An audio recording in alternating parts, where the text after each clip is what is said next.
Hey guys, I'm back with a brand new video. So, in my last video I talked about how the Rooters arc from Ben 10 Omniverse was a lot better than what people initially made it out to be. In the video before that, I talked about how Alien Force's first two seasons were a lot better than what I had initially made it out to be. And in the video before that, I talked about how Alien Force Season 3 was a lot better than what fans and critics make it out to be. Can you guess what this video is going to be about? Well, if not, let me just tell you now.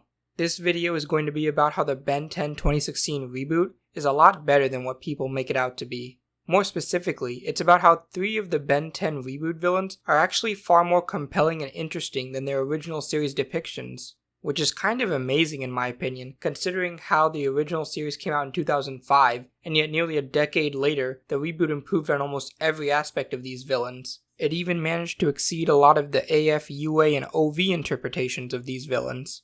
And for that, I think it deserves praise. This list will be from least to best, so the villain at the bottom won't be as good as the villain at the top.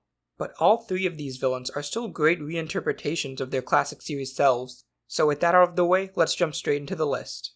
Must you always ruin everything, you insufferable little child? Reboot Hex is just the definitive version of this character in my opinion. I genuinely believe his backstory of having existed for over 10,000 years was the original intent of Man of Action all the way back in 2005 during the classic series, but for whatever reason, just wasn't picked up again in AF, UAF, or Omniverse. But enough about classic Hex. Let's talk about Reboot Hex. First up, I just want to say that using him as an episodic villain throughout this series was a pretty smart idea considering his motivation is just to find mystical artifacts, stopping the episodes from feeling repetitive because that's just what Hex is like as a person. The reboot also manages to use this to make Hex's beef towards Ben seem more legitimate this time, because Ben is constantly foiling his plans throughout the episodes. So in episodes like Ben Gen 10 where he gets a whole army together to go off and kill Ben and take over the world, you sort of see where Hex is coming from because Ben has constantly humiliated him throughout the reboot series.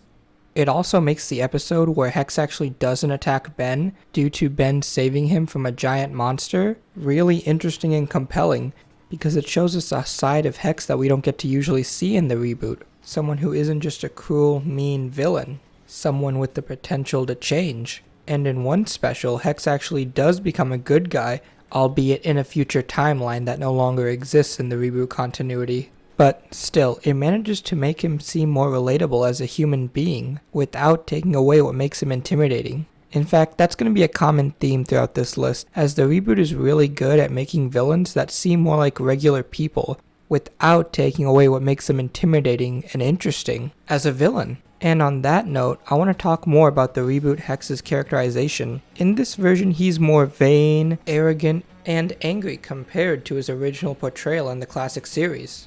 One beautiful example of this is the episode where he tries to show off to a bunch of other magicians in order to enter their club. Yes, there's the obvious comedy value, but I feel like it says a lot about this version of Hex as a character. While he doesn't like showing off, he doesn't like being doubted about his abilities, and is very arrogant and vain about himself in that way.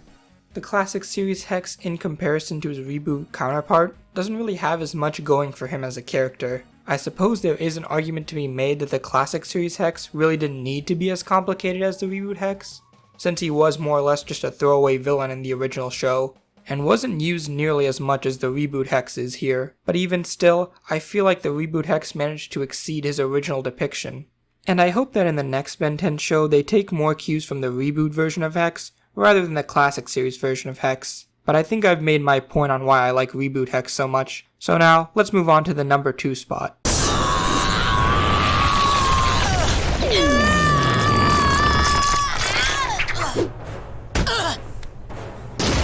I'm Vilgax once more!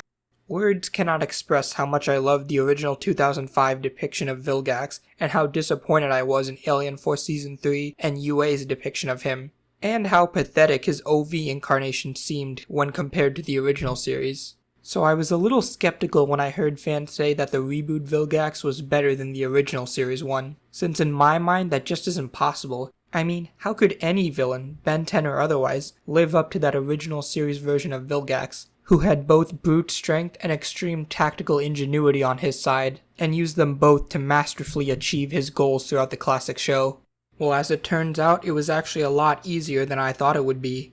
First off, they gave this version of Vilgax an actual backstory, and unlike what they did in AF and UA, his backstory actually served his character's purpose and motivation, and made him deeper and more complex without taking away what made him so intimidating in the first place. Vilgax was an extremely smart chimera who Azimuth took under his wing and helped mentor him in the ways of science. Vilgax also helped in the construction of the Omnitrix, which explains why he knows so much about it in the Reboot series. Eventually though, this version of Vilgax would betray Azimuth, using the Omnitrix to wreak havoc across the universe.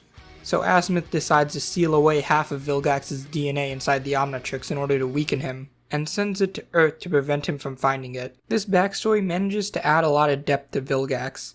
Not only because it adds a great explanation as to why Vilgax is so knowledgeable about the Omnitrix, and why he might be so obsessed with getting it back, but it also adds some character depth here. More so for Azimuth in the movie, but even Vilgax himself still manages to be slightly more complicated than what he originally appeared as. He wasn't always this big, brute warlord. He was once just an average chimera, who used his knowledge for evil purposes by perverting Azimuth's Omnitrix, the ultimate tool for peace and harmony, by turning it into a weapon of mass destruction.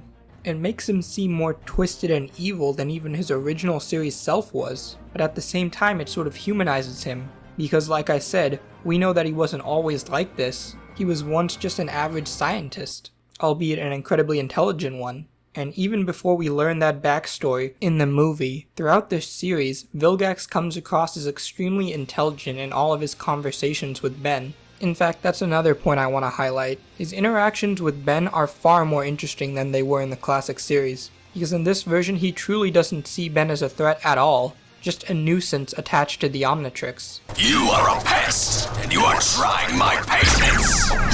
Thank you for bringing me the Omnitrix. You survived our last encounter thanks to its power. Mildly impressive. Tell me, have the Fulmini caught you yet? Also, this has nothing to do with anything, but I really love Vilgax's theme in the reboot. Anyways, part of the reason why Vilgax wants the Omnitrix in the Reboot series is because he sees how strong Ben is with it, and he figures if a human 10-year-old child with barely any brain development can be this powerful with it, then he can be practically invincible with it. Which is pretty sound logic on his part, and I'm glad we actually get to see this play out. As in the classic series, we never actually learned why Vilgax wanted the Omnitrix beyond creating an army with it, and we didn't even really learn how he planned to do that. Alien Force showed off the bioids, but I always figured the original series Vilgax had something a little different in mind, as his soldiers were able to effortlessly change on their own, unlike the bioids who all relied on Vilgax transforming them. It just seemed kinda strange to me that the classic series Vilgax was so hyper-focused on getting the Omnitrix and knew so much about it, and yet we the audience never really learned why. It's even more confusing in Secrets of the Omnitrix, where the Omnitrix is seemingly deactivated for good, and upon hearing this news from Ben, Vilgax's first thought is just, oh, I'll just get another powerful device from Azimuth. Which just seemed kinda strange, because he always seemed very focused on getting the Omnitrix specifically. Vilgax literally leaped into the null void just for a chance at grabbing the Omnitrix, and when it's permanently deactivated now, he just doesn't care? I don't know, it just never really made sense to me in Secrets of the Omnitrix. But luckily Reboot Vilgax has a much better motivation and backstory.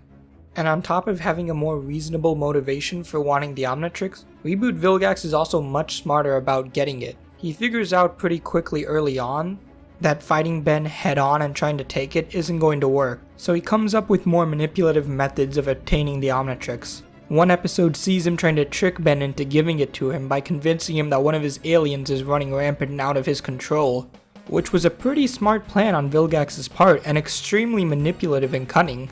It was also just a really great episode, so I'd suggest you guys check it out. And once Vilgax learns that he can't trick Ben into giving him the Omnitrix, or brute force grab it from him, he decides to steal part of the Omnimatrix and create his own Omnitrix in the Innervasion 4-part episode. The Omnitrix he creates will become the Antitrix, the thing that Kevin uses later on in the series. Although how that happened is still really kinda up in the air. But still, great plan nonetheless, and it shows just how clever and manipulative this version of Vilgax is. He doesn't rely on the same tactics every time to try to get the Omnitrix, showing even more tactical ingenuity than the original series Vilgax did.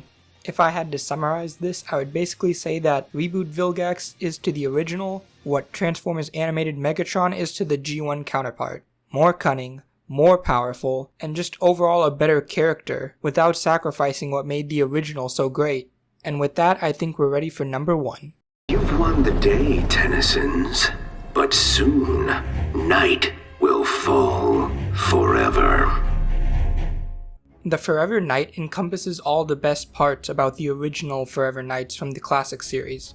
He's got the tactical ingenuity of the Forever King, the interesting motivation of hating aliens that the Alien Force Forever Knights had, and much like Enoch, he's a constant presence throughout Season 3 of the reboot.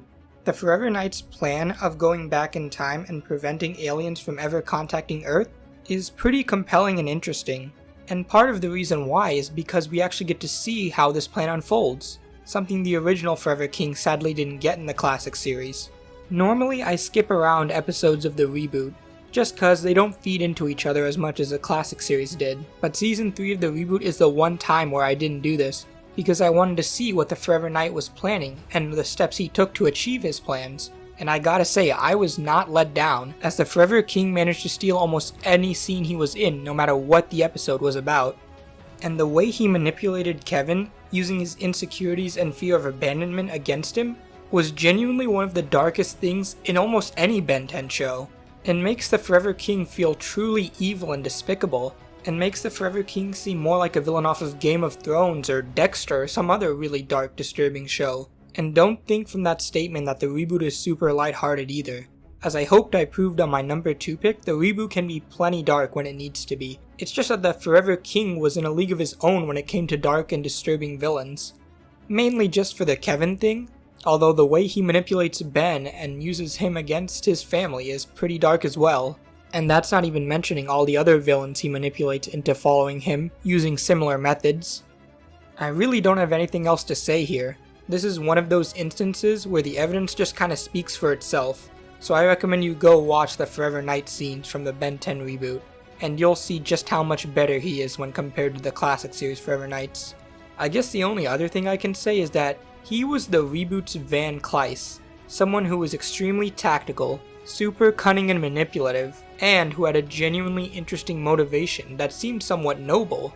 I mean, wanting to stop aliens from contacting Earth due to all the destruction they caused is fairly noble and somewhat understandable, even more so in the reboot when compared to the original Ben 10 series. I hope this list has made some people who originally dismissed the reboot rethink their stance on it, because I genuinely believe that all the villains I mentioned here managed to exceed their original series depictions in various different ways. And with that, I think I'm going to bring the video to a close. Hope you guys enjoyed, and sorry if the audio was a little weird. The acoustics in my dorm room are a little weirder compared to the one I had at home. Hopefully it wasn't super bothersome to you guys. Anyways, I'll see you guys in the next video upload, which might be a little while, since I have a lot more schoolwork to do now, since I'm back up at college. But I'll still try to get a new video out soon. See you guys then.